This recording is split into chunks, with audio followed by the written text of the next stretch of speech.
حکمراں بھی، حاکم وقت بھی، نبی اکرم صلی اللہ علیہ وسلم کے زمانے کے بعد ایک دور تھا جب حضرت عمر فاروق خلیفہ بن گئے. اور سنیے، زبردست واقعہ سنانے جا رہا ہوں. جب امیر المومنین خلیفہ بنے اس وقت کئی بار ٹکر ہو چکی تھی شاہ غسان کے ساتھ.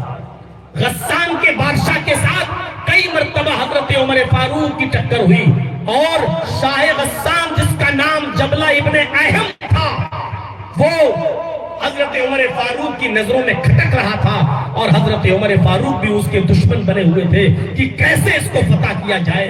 شاہ غسان کا زبردست بادشاہ، عیسائی بادشاہ، لیکن اسلام کی تعلیمات سے متاثر ہو جاتا ہے.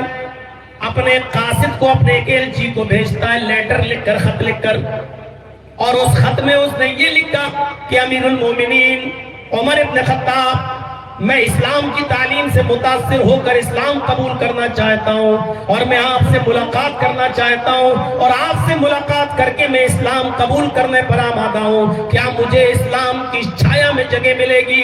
کیا مجھے اسلام کے اندر شرن ملے گی؟ کیا میں اسلام قبول کرنے کا موقع مجھے ملے گا؟ کیا آپ مجھے معاف کریں گے؟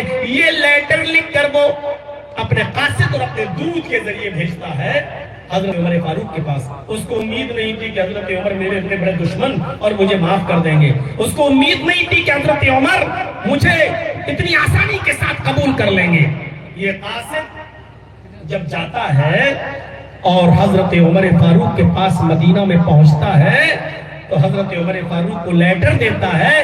حضرت عمر فاروق نے اس خط کو پڑھا، اور پڑھنے کے بعد اسی خط کے پیچھے یہ لکھ کر جواب دے دیا، اے شاہ غسان، تم فوراً چلے آؤ، تمہاری ساری خطائیں معاف کر دی جائیں گی، تمہاری ساری خطائیں درگزر کر دی جائیں گی، اور اسلام کی پوتر چھایا میں، شیتل چھایا میں تمہیں جگہ دی جائے گی.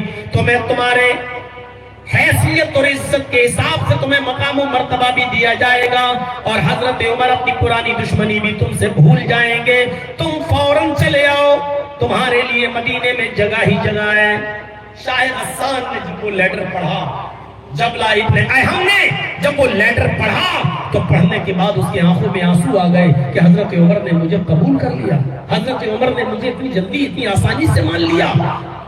اب جبلہ ابن اہم جو غسان کا بادشاہ تھا، اپنے 500 باڈی گارڈوں کو لے کر اور 500 گھڑ سواروں کو لے کر مدینے کی طرف سفر کرتا ہے، اور مدینہ پہنچنے والا ہوتا ہے. راستے میں خیمہ ڈالتا ہے، ایک آدمی کو بھیجتا ہے یہ اطلاع دینے کے لیے کہ میں پہنچ چکا ہوں، بتاؤ کب مدینے میں داخل ہو جاؤں. حضرت عمر فاروق نے کہا تم جب چاہو تب آ سکتے ہو، تمہیں صحرا میں اور جنگل میں رکنے کی ضرورت نہیں. جب شاہ غسان مدینے میں داخل ہوتا ہے تو اس کے سر پر مکٹ ہے، تاج ہے، اور ڈائمنڈ ہیرے کے 2 موتی جڑے ہوئے ہیں.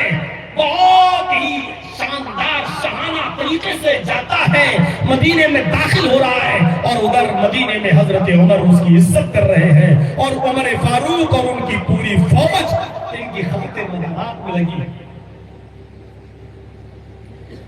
شاہ غسان اسلام لے آیا، اور اس کے ساتھ 500 لوگ بھی اسلام لے آئے.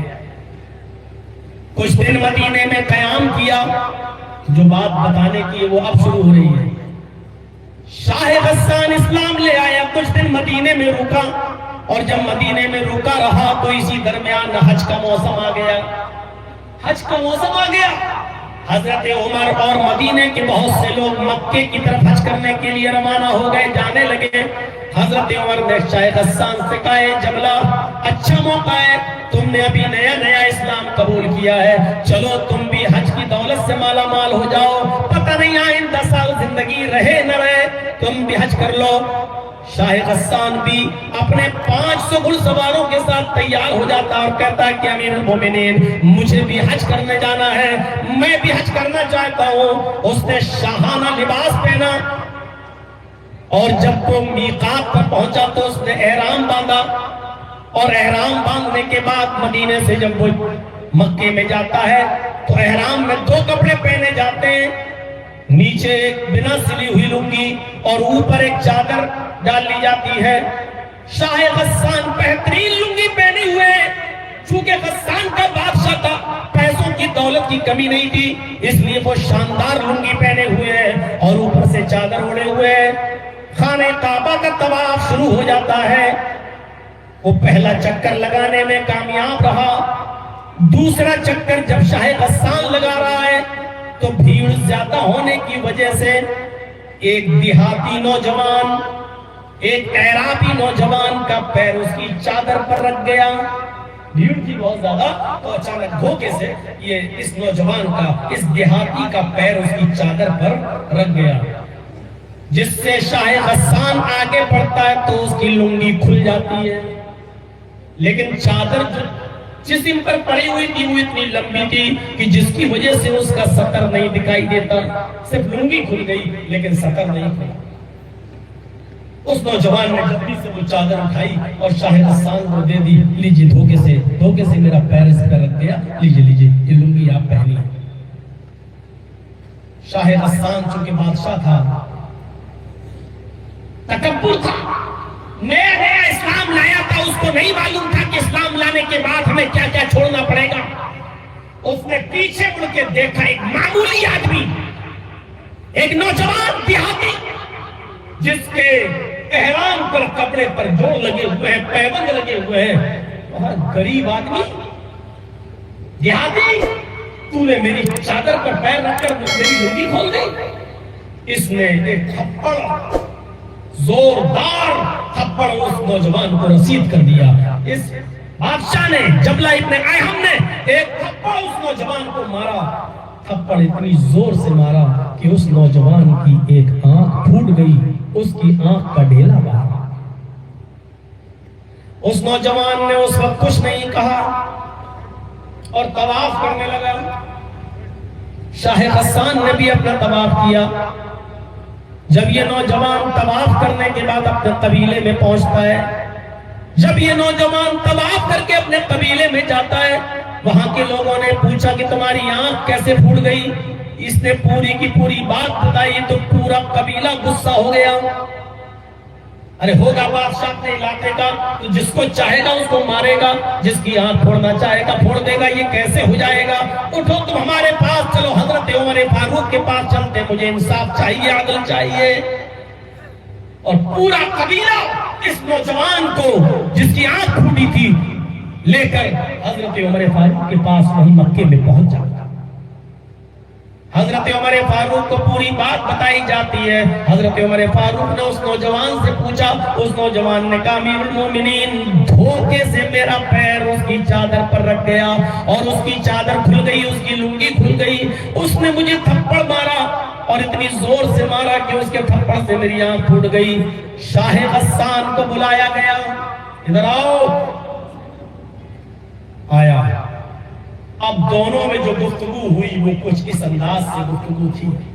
حضرت عمر فاروق نے کہا شاہ غسان تم نے اس نوجوان کی آنکھ کیوں پھوڑی؟ شاہ غسان کا جواب تھا امیر المومنین اس نوجوان نے میری لنگی پر اپنا پیر رکھ دیا جس کی وجہ سے میری لنگی کھل گئی۔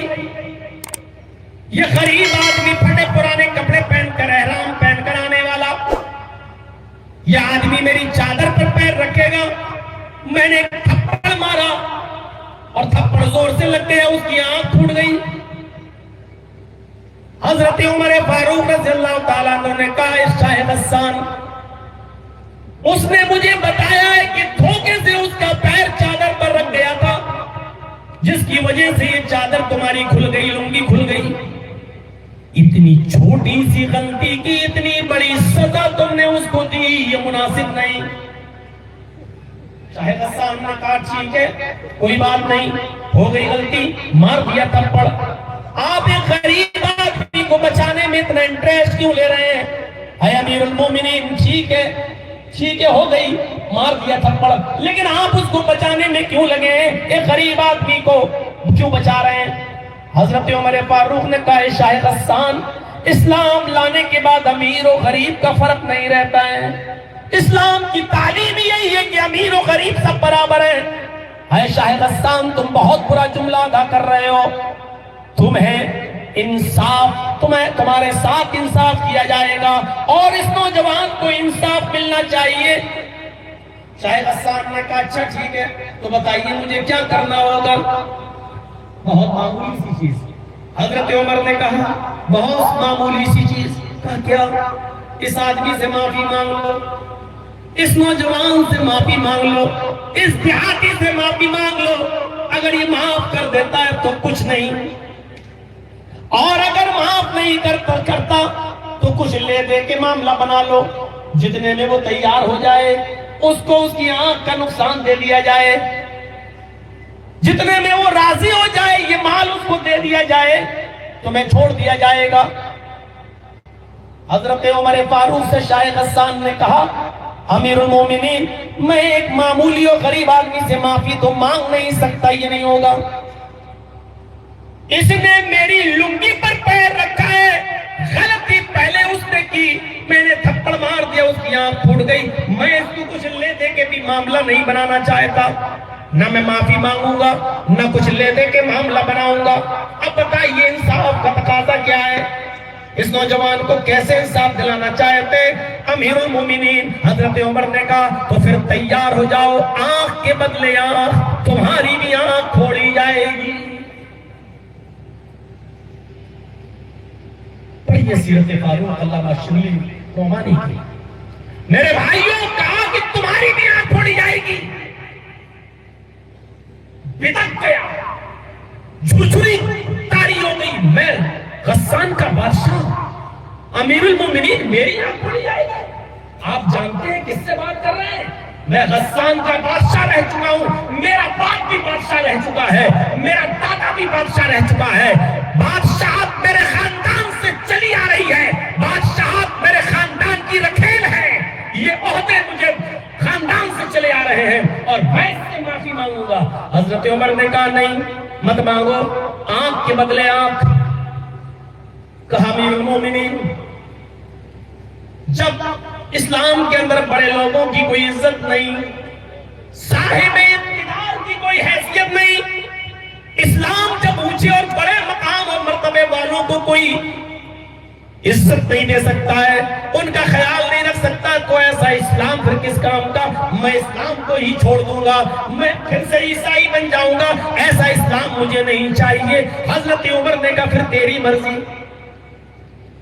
اس نے کہا ٹھیک ہے میں جا رہا ہوں غسان اور میں پھر سے عیسائیت قبول کروں گا. حضرت عمر نے کہا تم اس غسان نہیں جا سکتے ہو.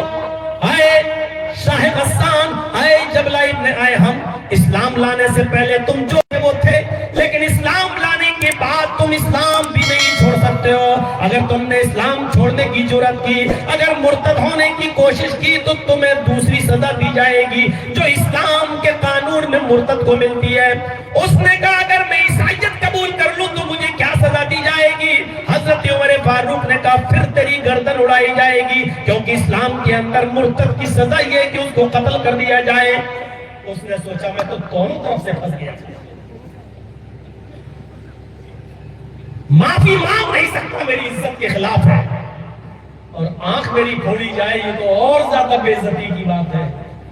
ایک بادشاہ کی آنکھ پھوڑی گئی اور اگر اسلام چھوڑ رہا ہوں تو میری گردن بھی اڑائی جا رہی ہے، کیا کروں؟ اس نے کہا امیر المومنین ٹھیک ہے مجھے کچھ سوچنے کا موقع دیجیے. اتنا بڑا فیصلہ، کچھ سوچنے کا موقع تو دیجیے. حضرت عمر نے کہا تمہیں ایک دن کی مہلت دی جا رہی ہے، کل اسی وقت تک کا ٹائم ہے تمہارے پاس. ہماری زبان میں 24 گھنٹے، تمہیں 24 گھنٹے کی مہلت دی جا رہی ہے. کل اس وقت تک تم بتا سکتے ہو معافی مانگتے ہو یا نہیں، کچھ لے دے کے معاملہ بناتے ہو یا نہیں، یا آپ چھوڑواتے ہو یا نہیں، یا اسلام چھوڑ رہے ہو کیا. تم کل سوچ سمجھ کے بتا دو کہ تمہیں کیا کرنا ہے. میرا مشورہ ہے کہ اس کو سوری مانگو، اس سے معافی مانگ لو، اور مجھے امید ہے کہ تمہارا بھائی بھی تمہیں معاف کر دے گا، ہے وہ معاف کر دے گا. اس نے کہا امیر المومنین اپنا مشورہ اپنے پاس رکھیے، مجھے ایک دن کی مہلت آپ نے دی ہے، میں کل بتاتا ہوں آپ کو. کہا ٹھیک ہے جاؤ. وہ گیا اپنے خیمے میں جہاں پڑاؤ ڈالا ہوا تھا اور اپنے 500 ساتھیوں سے کہتا ہے کہ اسلام لانے کے بعد تو اور بے عزتی ہو رہی ہے، کوئی فرق نہیں ہے، امیری غریبی میں کوئی فرق نہیں ہے. عدل کا تقاضا عمر کہتے ہیں کہ یہ ہے کہ تمہاری آنکھ پھوڑی جائے گی. بتائیے میں شاہ غسان غسان کا بادشاہ اور میری آنکھ پھوڑی جائے، میں نے فیصلہ کر لیا کہ اسلام چھوڑ دوں گا، لیکن یہاں اسلام چھوڑتا ہوں تو میری گردن کاٹی جائے گی۔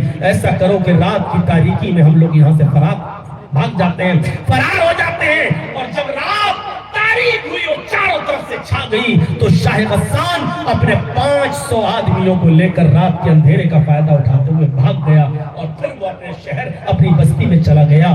حضرت عمر فاروق کو پتا چلا کہ یہ لوگ تو رات میں بھاگ گئے، لیکن کوئی پرواہ نہیں کی۔ اس نوجوان کو بلایا، کہا مجھے عدل اور انصاف ان 500 آدمیوں کے پھر جانے سے اور اسلام کو چھوڑ دینے سے بھی زیادہ پیارا ہے۔